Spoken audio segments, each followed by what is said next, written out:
Hello everyone, it's Andrew from Adaptive here, and thanks for joining me today.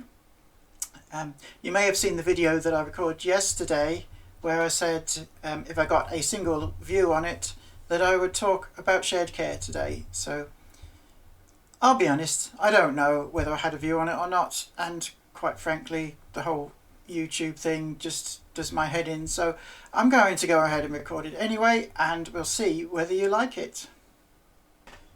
So you must have been hiding under a rock for the last few years if you haven't heard about the long waiting lists for an ADHD diagnosis on the NHS in the UK. This can be anything between 4 to 8 years, and anecdotally possibly even more. Now this is a very long time for somebody with ADHD, or thinks they have ADHD, to actually wait for a diagnosis, because ADHD can have such a debilitating effect on people's lives. It can ruin careers, it can have a severe impact on mental health, and in some cases, unfortunately, some people will even try and take their own lives because of the anxiety and the depression that dealing with ADHD can have. So one thing people can do is to go and get a private diagnosis if they feel they can't wait for a NHS diagnosis, and of course providing they have the money to do so, because a private diagnosis is very expensive. So you can go and find yourself a private psychiatrist. Ideally this would be for recommendation, but whatever you do, make sure you do your research to find out that they are a bona fide and respected psychiatrist. And things I would look for include, does the clinician work with the NHS? Is they registered with the GMC? There's a whole host of things you can do to check out to ensure that you go with a reputable private psychiatrist. I'll talk more about that in another video. The problem is, going private can be very expensive, and not everybody has the financial capability to be able to do that. You've got the cost of the initial consultation and diagnosis, which can be anything upwards from £800, and then you have the cost of the medication and the prescriptions during the titration period. So in order to be able to go private, you need a lot of money. You're going to need, £2,000 plus to even be able to start this process off. However, for those who have the means, it is a good option to actually get those answers. So I'll talk about the diagnosis process and the options about private diagnosis in another video, but for now let's assume that somebody has been to a private clinician and they have received a diagnosis of ADHD. The diagnosis can be either inattentive type, or it can be hyperactive type, or it can be combined, which is basically the worst of both worlds, and it's a mixture of the two. So what next? There are basically two main options available at that point. The first is that they continue receiving private care, and that they will continue to pay the fees that the private psychiatrist will charge them. So that will be the fees for the medication, the prescription, and also for regular reviews to make sure that you are still responding well to the medication and that no changes are needed. The other option is to transfer that care partly into the NHS, and this is done through a shared care plan. So shared care is basically an agreement between your GP and your private psychiatrist, whereby they jointly provide your care.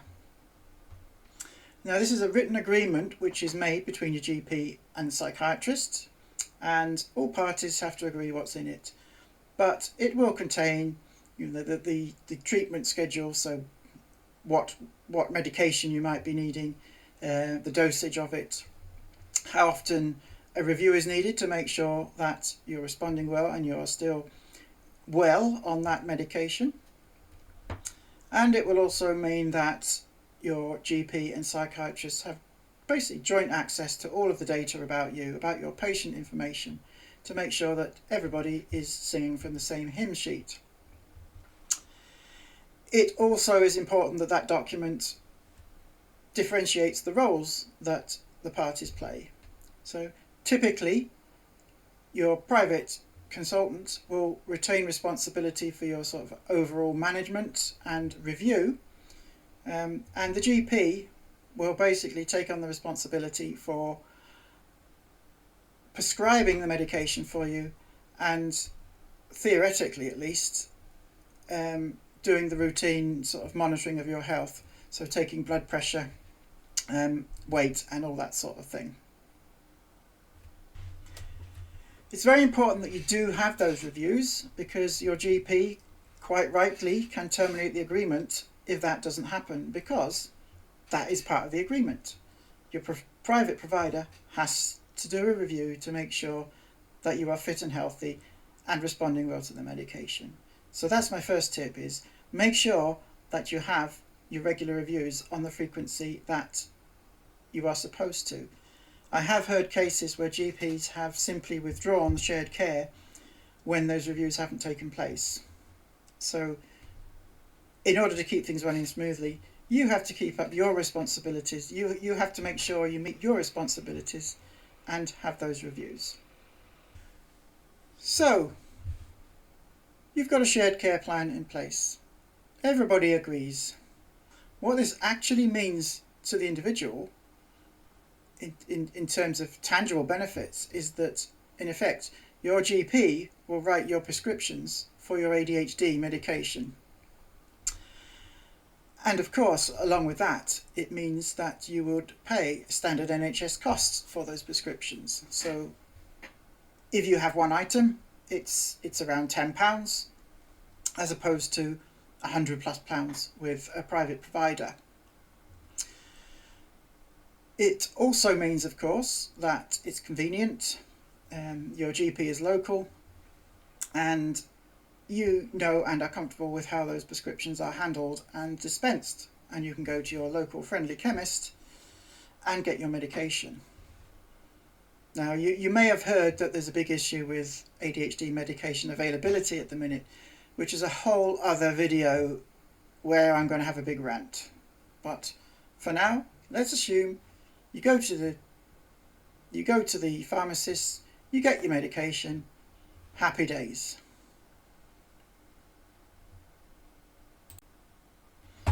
So, all fine and dandy, all is going well. What could possibly go wrong? Well, here's the thing, you see. As with many things to do with ADHD, there's a big catch to this. And the biggest catch to this at the moment is the fact that GPs, who are under more and more pressure to do more with less money, see more patients, they are finding that they cannot cope with the demands of maintaining shared care agreements. In some cases, private psychiatrists can be quite difficult to work with, and the less reputable ones, don't write quality shared care which is in line with the requirements. They might not respond quickly. They may not provide the right information to the GP. And all of this, along with answering questions and potentially taking blood pressure readings for the patient, adds to their workload quite significantly. And many GPs feel that this means that they can't provide their core services adequately. So they feel that they are, by undertaking shared care plans, they are compromising their core patient services. So, here beginneth the rant. If you have ADHD, or you know anything at all about ADHD, you know that people with ADHD tend to be very, very passionate about things, and they tend to guard their principles quite strongly. And if they see an injustice, they're not going to let it lie. They'll want to shout from the houses and do something about it. Well, this is how this makes me feel. So shared care is a fundamental thing that was set up a number of years ago, really to help the NHS with its commitments, because it's been realised for a long time that mental health in particular is not very well served in the NHS. And this goes along with the right to choose, which was introduced, which basically means you have the right to go and ask your GP to be referred to wherever you choose for your treatment, for your diagnosis. And in order to bring that back under the control of the GP, once that is done, you have to have a shared care plan. So for me, this whole thing is compromising the NHS right to choose. You cannot, unless you have lots of money, if you want an ADHD diagnosis, choose to go and see a private provider because the NHS, in effect, can't accommodate you. This right is compromised because GPs won't accept shared care. And I fundamentally think this is morally wrong.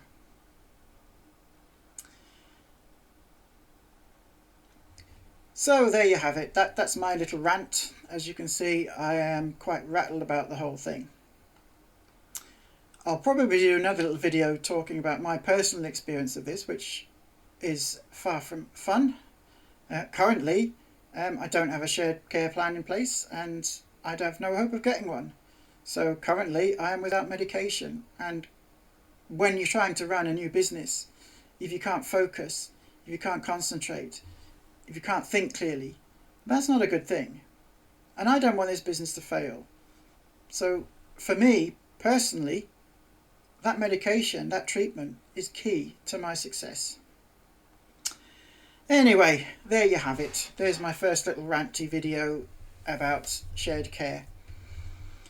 I've even tried to get in touch with the press, local media, all sorts of things, just to see if I could get any interest, because this is quite a big issue and nobody is talking about it. But there we go. Anyway, that's it for now, and I hope you've enjoyed this little rant discussion. Hope it was a little bit informative as well, and I hope you've got a better understanding of what to expect if you go and get a private diagnosis for ADHD. Forearmed is forewarned and all that. So anyway, let me know what you think. Do you have any suggestions? Do you have any experiences yourself that you'd like to share? I'd love to hear about them in the comments for this video. And most importantly, if you have liked this, please subscribe and set up your notifications. If I get to 50 subscribers, I can do live streams, and I really want to do live streams.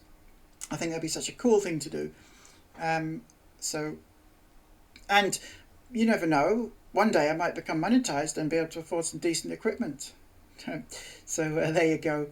Anyway, any support that you can give me is much appreciated. Put some comments on the videos, tell me what you think, and join me next time for an exciting video where I shall either be ranting or giving you some useful information. Okay? Well, until next time, it's bye from Adaptive. Take care.